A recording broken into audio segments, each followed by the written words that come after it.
Disso que a gente acabou de falar, sobre conteúdo, de como fazer um balanço do ano, um balanço do que passou, e como se organizar para o próximo ano, é um negócio que é muito básico, mas que a gente não faz sempre. A gente nunca faz. Porque quantas vezes, assim, na sua carreira profissional toda, você conseguiu efetivamente falar assim, parar, por exemplo, hoje é dia 9 de dezembro, não é isso? 9 de dezembro. E falar assim, ó, quais foram as minhas principais realizações desse ano? Esse ano você já fez isso? Assim, listado não. Você Mas uma já... coisa que eu meço, que eu sei que estou indo no caminho errado, é quando eu setei uma meta de 2019 para 2020 e parte dessa meta continua, algumas delas continuam em 2020 para 2021, é porque eu fiz alguma coisa errada. Ou não fiz o que eu tinha que fazer. Se eu tivesse feito tudo, ela já estava lá no check, não precisava mais voltar para minha lista de novas metas. Perfeito. Isso sempre acontece. E tipo, eu sou uma pessoa bem determinada, e comigo acontece. Não todas, mas pelo menos tá, de 6, umas 3 acabam voltando. Tipo, entra na fila de novo no próximo ano. Eu acho que eu não sou a única. Eu acho que não, pelo amor de Deus, jamais que é.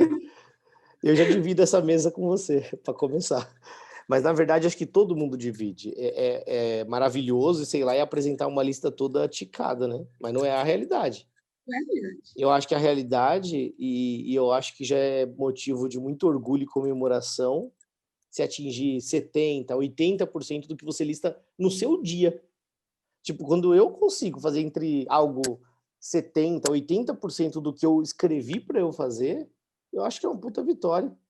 Eu também. Porque a gente escreve normalmente mais do que a gente consegue fazer. E tem coisa que a gente faz e não estava escrito. E porque era mais urgente? Ou porque era mais conveniente, a gente estava com mais vontade de fazer aquela outra coisa?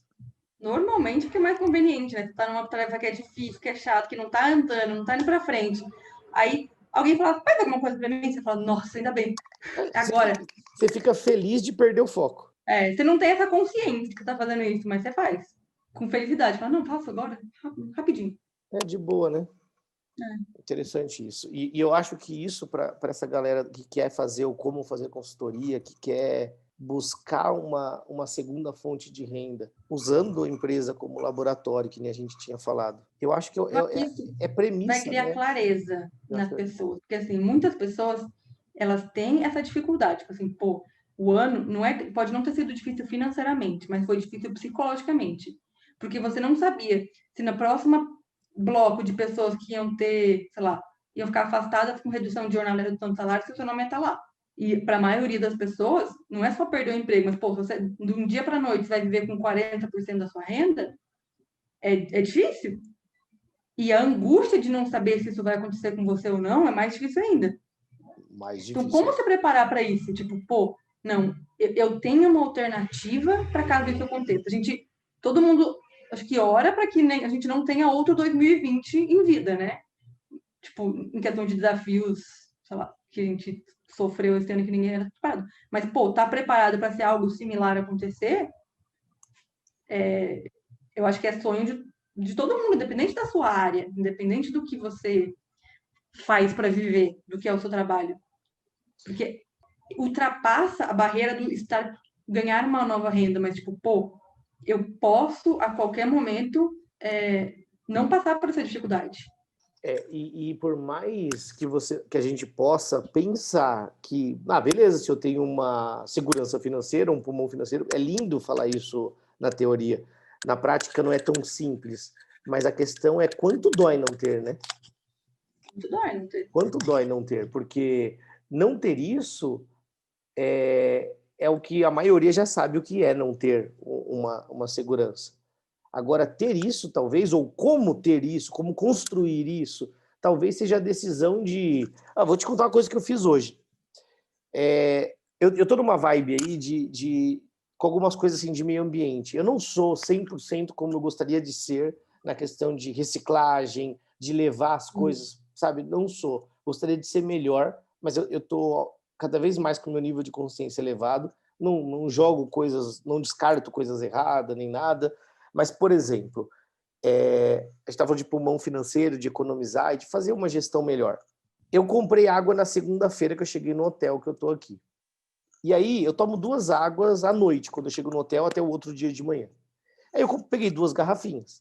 No dia seguinte, eu ia jogar as 2 garrafinhas fora. Só que todo cliente que eu vou tem bebedouro. O que que eu fiz? Eu levei as 2 garrafinhas na mochila vazia e enchi ontem e enchi hoje. E beleza, é economia, sei lá, de 4, 5 reais, eu acho que custa cada água aqui no hotel. É economia de 10 reais por dia. E ok, para uns, como diz o Érico, é muito, para dizer isso é pouco, mas mais do que isso, a questão das 2 garrafas. A questão. Só que esse detalhe, nos 4 dias que eu vou ficar, já são 40 reais. Só que são 8 garrafas. E aí eu fico pensando, né? Essa decisão, eu estou dando um exemplo minúsculo, mas a decisão de repente, fazer uma comida em casa, a decisão de um sair ou de um coisa, é esse pulmão, é essa segurança. E isso nasce aonde? Na clareza do objetivo. Tipo, o que eu quero?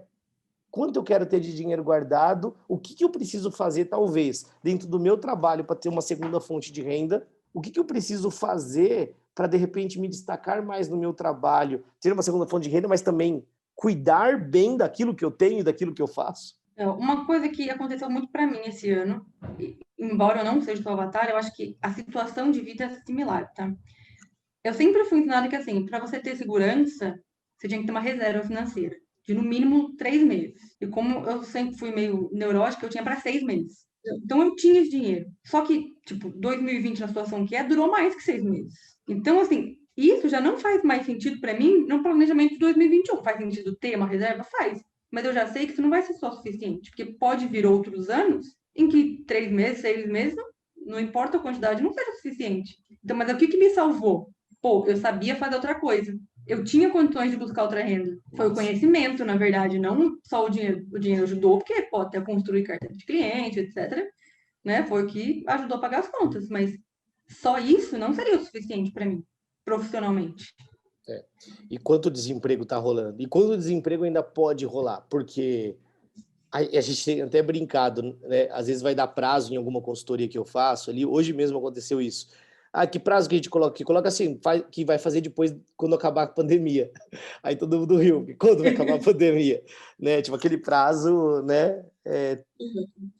Assim, isso que você está falando é interessante porque a gente não sabe, né? A gente não é surfista, mas cada hora vem uma onda. Agora é segunda onda, terceira onda. E quantas ondas virão? Vai estourar de novo? Aqui, eu estou em Ribeirão Não, se Preto. você acompanhar, vai saber, né? Tipo, e se vem outro vírus? Tá, foi o Covid-19. E se depois vem outra coisa? A gente não sabe mais. Pode vir assim, desempregos, automações, mudanças. E a questão, você falou uma coisa interessante agora. É quanto a pessoa está preparada para um novo posicionamento, assim, para não conseguir se recolocar no mercado por 2 anos, por 1 ano. Nossa, mas isso é uma tragédia.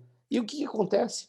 Qual que é a capacidade de adaptação e de reinvenção através daquela experiência? Porque é curioso, né? Porque sem nenhuma crítica em relação a isso, mas assim, quantas pessoas tentaram se reinventar, tem capacidade gigante, mas não conseguiu voltar para a função e teve que fazer qualquer outro trabalho. Sem, de novo, sem criticar, sem julgar, porque não é sobre isso. Mas a questão é como usar o conhecimento que tem e vender aquele conhecimento de uma forma para aqueles que precisam. Porque todo mundo que tem conhecimento, ele pode usar aquilo para resolver problema, algum tipo de problema de alguém. Agora, o que impede uma pessoa que tem conhecimento e experiência de conseguir vender aquilo? O que você acha que É uma série impede? de, assim, medo, né? Eu acho que não só medo de si, mas medo do outro. Medo do julgamento do outro. Tá. No meu caso, tipo, pra minha família, eu continuo sendo a pessoa que dá errado. Tipo, eu sou a pessoa que não quis buscar uma profissão honrada, digamos É, a assim. trivial, né? Aquela que Trivial. É que na família do meu pai, principalmente, tipo, se você foge do tradicional economista, engenheiro, médico, advogado, você não tem uma profissão. Então, mas tudo bem, tipo, demorou um tempo pra eu aceitar isso, sabe? Tipo, eu aceitar que eu sempre vou ser assim na visão deles, mas tá tudo bem. você tem que entender isso.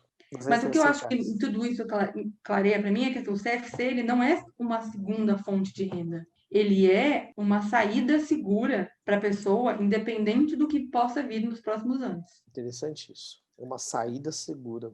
Legal. Porque é mesmo. Porque Porque a pessoa, às vezes, a pessoa ela tá bem onde ela tá. ela não quer sair agora, tipo, ah, não, vou. E não precisa Mas sair. não precisa. Ela pode usar Mas, aquilo para ela fazer o que ela faz melhor ainda. mas o quanto vale você estar preparado se você precisa, se você for saído, digamos assim. Gostei disso. O CFC é uma saída segura para usar o que você sabe, porque é mesmo. E eu acho assim, de verdade, eu fico triste quando eu vejo uma pessoa que conhece tanto, e eu volta e meia, eu ouço alguém, ou tem alguém me falando, poxa, fulano conhece tanto e não consegue se recolocar. E eu acho triste, acho que é daí que surge, nasceu o CFC com essa ideia. Poxa, como é que você organiza os teus conhecimentos para você levar aquele conhecimento perto de alguém que precisa daquilo? Porque, poxa, é difícil algum problema, não sei nem se existe, com exceção de doenças e etc., mas algum problema que não tem alguém que já resolveu em algum lugar. O que significa que Exato. todo mundo, assim, em algum lugar do mundo, alguém já passou por algo parecido com o que nós estamos passando de problema.